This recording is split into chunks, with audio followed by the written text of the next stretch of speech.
How do you trust people when you've been repeatedly betrayed? When I learned this thing that I'm going to dive into this video, I felt so free. And I hope that it does the same for you. It's taking radical ownership of what you do and not what others do. You are responsible for your actions and reactions. Other people are responsible for their actions and reactions. You can only control if you are honest, not if someone else is honest with you. Here are a few examples of things that I would not do as someone with an element of trust. I would not check someone's phone if I suspected foul play.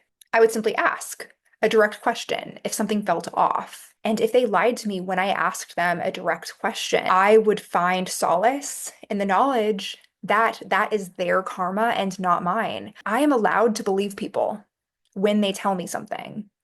I am allowed to live my life like those around me are telling me the truth. How to ensure that you have that self-trust, though, is when you get that feeling, either remove yourself from the situation if you feel like it's actually unsafe, or lean into it if you are not in an unsafe situation and ask a direct question. For example, there's this great book, The Gift of Fear, and there were so many times when, particularly women, let's say, were abducted or in very unsafe situations, and they had a feeling in the pit of their stomach that they ignored.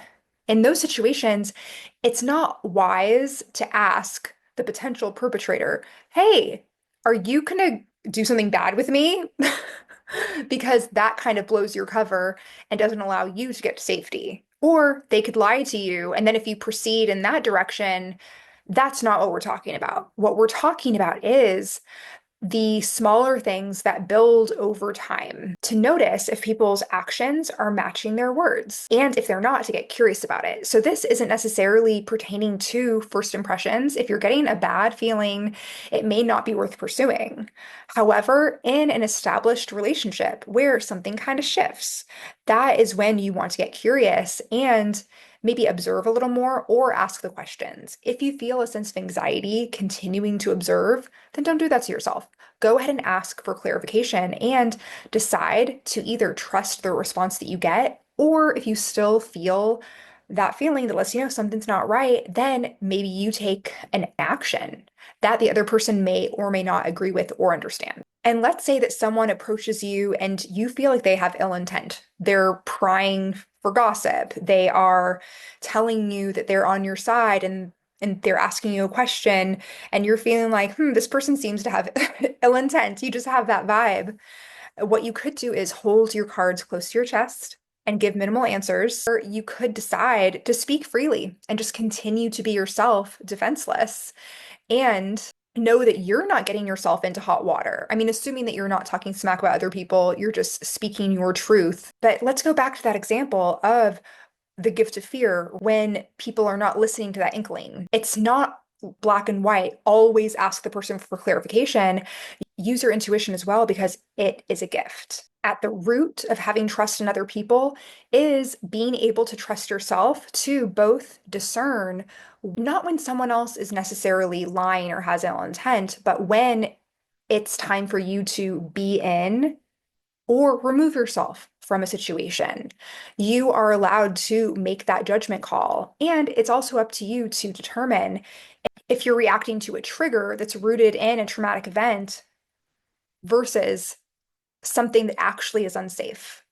And that can take a little bit of fine tuning and sort of like splitting pieces of grass to understand, which is which. And this is where I like to introduce the opportunity to pause. If someone is trying to get you to agree to something on a very quick timeline, you are allowed to pause. If you feel a sense of urgency, like, oh my gosh, this opportunity is almost too good to be true, I need to act on it now. It depends on the energy behind that. Are you feeling a genuine excitement, or is it actually fear? Our fear can hold messages for us at some times, but typically it's not a horror movie type of fear.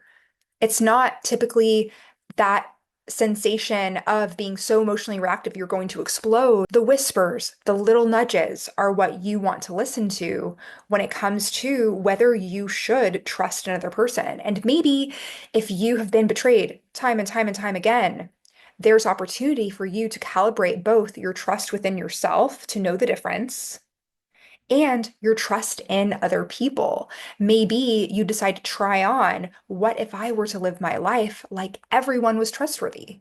What would that be like? What would a day like that be? Where you consciously check in every conversation, every action, you decide to be an innately trusting person. I know that I've tried a variety of these strategies, and again, it is such a relief to know that I am responsible for how I show up, even imperfectly, and others are responsible for how they show up. And you can give people the opportunity to be honest with you, to be vulnerable with you. Some people will take it, others will not. It's not your choice how people act. It is up to you to decide to be okay with however people decide to be and to allow yourself to go closer to those that are sharing your values and in resonance and allow some space from people that you don't believe share your values on a deep level, all guided by love. Wishing you a beautifully trusting day. Until next time.